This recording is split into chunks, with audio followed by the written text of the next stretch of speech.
अस्सलामुअलैकुम, सितारों के सफ़र पर खुश आमदीद। आज की वीडियो में हम डिस्कस करेंगे कि ये हफ़्ता कैसा रहेगा, यानी कि हफ्तावार राशि या फिर वीकली हॉरोस्कोप। हमें अक्सर और बेशतर कमेंट सेक्शन में या व्हाट्सएप पर इसी तरह पूछा जाता है कि हमारे लिए क्या सिर्फ बुरा वक्त है, अच्छा वक्त नहीं आएगा। दूसरे एस्ट्रोलॉजर्स ये बोलते हैं कि थंबनेल उनका अगर देखा जाए तो वो ये कहते हैं कि चार राशियों के लिए या चार बुर्जों के लिए बहुत सुनहरा वक्त है, पैसा ही पैसा होगा, उनकी किस्मत बदल जाएगी। तो अगर मैं आपको सच बात बताऊं तो ऐसा नहीं होता। कभी भी ऐसा नहीं है कि चार राशियों के लिए पैसा पैसा होगा या वक्त बदल जाएगा या ऐसा होगा। ज़िंदगी जो है ना, एक बिटर ट्रुथ है, एक कड़वा सच जिसको आपने एक कड़वी गोली की तरह निगलना है। अगर आप वाकई में अपने आप को कामयाब होते हुए देखना चाहते हैं तो आपको समझना होगा कि आपकी ज़िंदगी में मुश्किलात कहाँ हैं, आपको उन मुश्किलात से कैसे निपटना है। ये इसकी मिसाल एक ऐसी ही है कि आप एक सफ़र पे चल रहे हैं और वहाँ पे सामने कांटों भरी बेल है। अब आप कांटों के ऊपर पाँव रखें या उससे बच के आगे निकलें, ये आपका फैसला है। इसी तरह सितारे हैं। सितारे आपको बताते हैं कि आपकी ज़िंदगी में कहाँ मुसीबत आने वाली है, कहाँ आपको वो सपोर्ट कर रहे हैं। तो आपको यह समझना होगा कि जहाँ मुसीबत आ रही है आपको अवॉइड कैसे करना है, या अगर आपके ऊपर नेगेटिव असरात आ रहे हैं तो आपको रेमेडीज़ क्या करनी है। जब तक आप रेमेडीज़ नहीं करेंगे, देखें, जब आपको ज़ख्म लगता है तो आप उसके ऊपर मरहम पट्टी करते हैं। जब तक आप मरहम पट्टी नहीं करते वो ज़ख्म ठीक नहीं होता। अगर आप उसको ऐसे ही छोड़ देंगे वो और ज़्यादा ख़राब होगा। यही सितारों की चाल है। तो बराए मेहरबानी इस चीज़ से बचा कीजिए कि चार राशियों के पास पैसा ही पैसा होगा या चार राशियों की किस्मत बदल जाएगी या आने वाले वक्त में ये हो जाएगा वो हो जाएगा। ऐसा नहीं होता। सबकी ज़िंदगी एक पैटर्न पर चलती है। जो लिख दिया गया है उसी हिसाब से चली जाएगी, उससे ना आगे ना पीछे। बस आप लोगों के इख्तियार में इतना है कि आप कदम कैसे उठाते हैं। आप मुश्किल घड़ी की तरफ जाते हैं या आप अपने अपने टाइम को खुद सुधारते हैं, ये फैसला आपके ऊपर है। आइए वीडियो को शुरू करते हैं। बात करता हूँ एक्वेरियस मून साइन वालों की, यानी कि कुंभ राशि, यानी कि बुर्ज दिल्लो वालों की। इस हफ्ते आपको अपने पर्सनल और प्रोफेशनल गोल्स के लिए स्ट्रेटेजिक थिंकिंग की ज़रूरत होगी। मून का ट्रांजिट आपके फर्स्ट हाउस में 20 मई को होगा। आपकी पर्सनालिटी और सेल्फ एक्सप्रेशन को हाईलाइट करेगा ये, और आपको हिम्मत भी देगा कि आप बोल्ड डिसीजंस ले सकें। वीनस और सैटर्न का कंजंक्शन सेकंड हाउस में है। ये फाइनेंशियल डिसीजंस को इन्फ्लुएंस करेगा। अपनी वैल्यूज़ को समझकर इन्वेस्ट करना ज़रूरी होगा आप लोगों के लिए। राहु की पोजीशन आपके फाइनेंस और स्पीच में अनएक्सपेक्टेड ट्विस्ट लेके आ सकती है, तो यहाँ पे एहतियात ज़रूरी होगा। यहाँ पे जो प्लैनेट आपको सपोर्ट कर रहे हैं वो मून, जुपिटर, वीनस, मरकरी कर रहा है, लेकिन मार्स और राहु आपके लिए मसले खड़े कर रहे हैं। यहाँ पे इनोवेशन के और ग्राउंडेड डिसीजंस के बैलेंस बनाना ज़रूरी होगा। करियर और फाइनेंस के हिसाब से बात करता हूँ। जुपिटर का फिफ्थ हाउस में होना क्रिएटिविटी और लीडरशिप स्किल्स को बूस्ट कर रहा है। अगर आप जुपिटर से रिलेटेड, अगर आप विजडम से रिलेटेड मैं बात करूँ, कोई भी नॉलेज लीजिए, उसको मीडिया से जोड़िए और आगे बढ़ने की कोशिश कीजिए, क्योंकि ये आपके लिए हार्ड टाइम है, आपकी साढ़े साथी का आखिरी वक्त है। लेकिन अगर आपने इस कश्ती में सवार होना है तो ये कश्ती इसी तरह ही है कि इल्म और मीडिया, इन दोनों चीज़ों को एक साथ जोड़िए और अपने लिए एक राह बनाइए, तो ये कश्ती आपको बड़े से बड़ी लहरों के बीच में से निकालती हुई ले जाएगी। इसी के साथ साथ जो जुपिटर आपके फिफ्थ हाउस में है ये आपके लीडरशिप स्किल्स को भी बूस्ट कर रहा है। आपको नए आइडियाज़ के लिए अपॉर्चुनिटीज़ मिल रही हैं यहाँ पे, स्पेशली 22 मई के आसपास बहुत ज़्यादा मिलेंगी। इसके अलावा आप अगर किसी भी क्रिएटिव फील्ड से फ़िलहाल जुड़े हुए हैं तो ये वक्त आपको अपने प्रोजेक्ट्स को लॉन्च करने का है।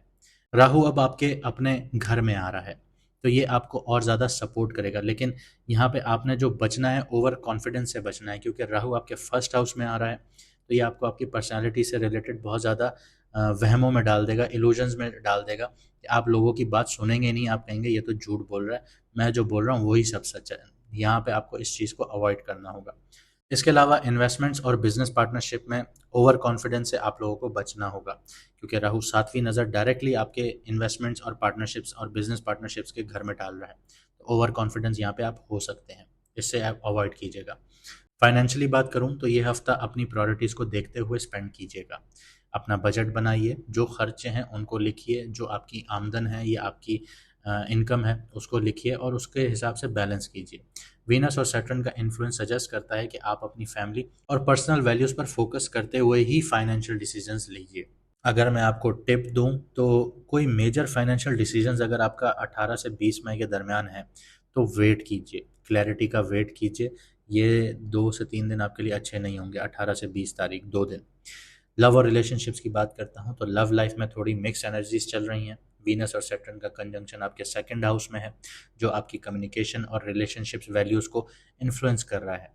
यदि आप कमिटेड हैं तो म्यूचुअल अंडरस्टैंडिंग्स पर फोकस करना ज़रूरी होगा। अगर आप सिंगल हैं तो 18 से 20 मई के बीच में कोई पुरानी दोस्त रोमांटिक रिलेशंस में चेंज हो सकती है। मशवरा दूंगा, 22 मई के दिन heart to heart conversation plan कीजिए। ये डीप इमोशनल कनेक्शन बॉन्डिंग जो है वो स्ट्रांग करेगा आपकी। यहाँ पे मून भी आपके 11th हाउस में होगा, फ्रेंडशिप और गेम्स में, तो दोस्ती यारियों से लाभ भी हासिल हो सकता है। तो अगर आप किसी दोस्त को लेके सीरियस हैं, शादी का प्लान कर रहे हैं, तो आपको आगे बढ़ना चाहिए। आगे बढ़ता हूँ, हेल्थ और वेलबींग की बात करता हूँ। हेल्थ वाइज मार्स आपके 6th हाउस में है, जो आपको फटीग बहुत ज़्यादा दे रहा है, आपकी डेली लाइफ में बहुत ज़्यादा आपको ओवरलोड कर रहा है, थकावट का शिकार कर रहा है। आपको थोड़ा बैलेंस बनाना होगा काम और रेस्ट के बीच में। 20 मई के बाद फिजिकल एक्टिविटी को मॉडरेट कीजिए, थोड़ी सी एक्सरसाइजेस कीजिए, ओवर स्ट्रेन से बचने की कोशिश कीजिए। अगर आप मेंटल स्ट्रेस फील कर रहे हैं तो 18 मई को माइंडफुल टेक्निक्स प्रैक्टिसेस कीजिए, जैसे आप डीप ब्रीदिंग कीजिए, मेडिटेशन कीजिए। ये सारी चीज़ें आपको फ़ायदा देंगी। लेकिन इसका मतलब ये भी नहीं है कि आप अचानक से उठें और एक्सरसाइजेस करना शुरू हो जाएं। एकदम से करेंगे ये आपके लिए बहुत ज़्यादा ख़तरनाक हो सकता है। आपकी बॉडी में कोई ना कोई इश्यूज उठ सकते हैं हड्डियों से रिलेटेड, या किसी मसल का फटना, इस तरह की चीज़ें हो सकती हैं। तो मेरा मशवरा होगा कि 20 मई के दिन ना कोई रिलैक्सिंग ट्रिप पे चले जाइए, कोई पिकनिक पे चले जाइए, कोई रिजॉर्ट पे चले जाइए।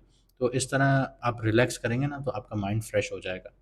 इस हफ्ते जो आपके लिए फ़ायदेमंद दिन है वो 20 मई है और 22 मई है। 20 मई के दिन मून आपके पहले घर में होगा, तो ये आपको कॉन्फिडेंस दे रहा है। और अगर आपको पर्सनल डिसीजंस लेने हैं तो उसके लिए आइडियल टाइम पीरियड है। 22 मई की बात करूं तो ये परफेक्ट टाइम होगा सोशलाइजिंग का या रोमांटिक कनेक्शंस का। लेकिन यहाँ पे अशुभ दिन भी हैं, खतरनाक दिन भी हैं, थोड़े से चैलेंजिंग दिन भी हैं, खतरनाक कह दिया सॉरी। 17 मई मून की पोजीशन थोड़ी चैलेंजिंग होगी, कन्फ्यूजन रह सकती है और थकावट का शिकार रह सकते हैं। इसके अलावा 18 मई की बात करूं तो यहाँ पे आपको जल्दबाजी के फैसलों से बचना होगा। आइए रेमेडीज देख लेते हैं। राहु आपके सेकंड घर में है, तो जर्नलिंग प्रैक्टिसेस कीजिए फाइनेंशियल गोल्स को लेकर। जो आपके दिमाग में फाइनेंशियली चीज़ें चल रही हैं उनको लिखना शुरू कीजिए। और अगर आप कोई डिसीजन लेने जा रहे हैं उसको लिख कर, समझ कर, रिसर्च कर कर फिर उस पर स्पेंडिंग कीजिए। तब आपके लिए कुछ ना कुछ फ़ायदा हासिल हो सकता है। सैटर्न भी आपके सेकंड हाउस में, आपके पैसे के घर में है।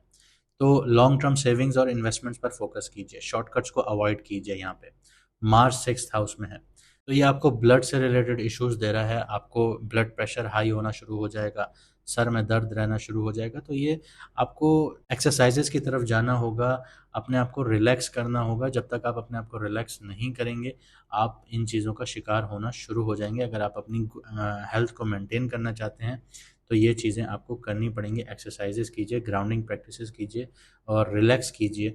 डिजिटल डिटॉक्स कीजिए, मोबाइल वगैरह चीज़ों को आधा 1 घंटा छोड़ दीजिए, अपने आप को रिलैक्स कीजिए, खामोशी से बैठिए। अगर आपके घर में बाथ टब है तो उसमें नीम गर्म पानी डालिए, उसमें लेट जाइए सुकून से। आधा घंटा आप अगर सुकून से आंखें बंद करके लेटेंगे ना, ये वाटर थेरेपी होती है, ये आपको रिफ़्रेश कर देगी। लकी कलर की बात करते हैं तो इलेक्ट्रिक ब्लू आपके लिए लकी कलर है। ये एक्वेरियस के साथ अलाइन करता है, इनोवेशन और फॉरवर्ड थिंकिंग की एनर्जी देगा आपको, और आपको फोकस करने में मदद करेगा आपके पर्सनल ग्रोथ की तरफ। लकी नंबर की बात करूं तो 4th नंबर आपका लकी है, जो राहु रूल करता है जिसको, और राहु आपके पहले घर में आ रहा है। तो ये जो सैटर्न का इन्फ्लुएंस है उसको स्टेबलाइज करने में आपकी मदद करेगा और एक स्ट्रक्चर देगा, डिसिप्लिन देगा आपकी ज़िंदगी में, जिसको आप फॉलो कर सकते हैं। इसीलिए मैंने आपको पहले भी कहा कि अगर आप नॉलेज और मीडिया एक साथ जोड़ दें और आगे बढ़ें तो आप कामयाब हो सकते हैं। इस हफ्ते आपको अपने क्रिएटिव और लॉजिकल साइड्स को एक साथ काम में लाना होगा। बिजनेस और रिलेशनशिप्स दोनों में केयरफुल प्लानिंग बहुत ज़रूरी है आप लोगों के लिए। कम्युनिकेशन पर फोकस कीजिए, लेकिन सब्र और समझ के साथ। हर नए चैलेंज को अपनी क्रिएटिविटी के हिसाब से सॉल्व कीजिए, ये आपकी सुपर पावर है। उम्मीद करता हूँ आपको वीडियो अच्छी लगी होगी और आपने बहुत कुछ समझा होगा और आप अपना हफ्ता अच्छा बनाएंगे।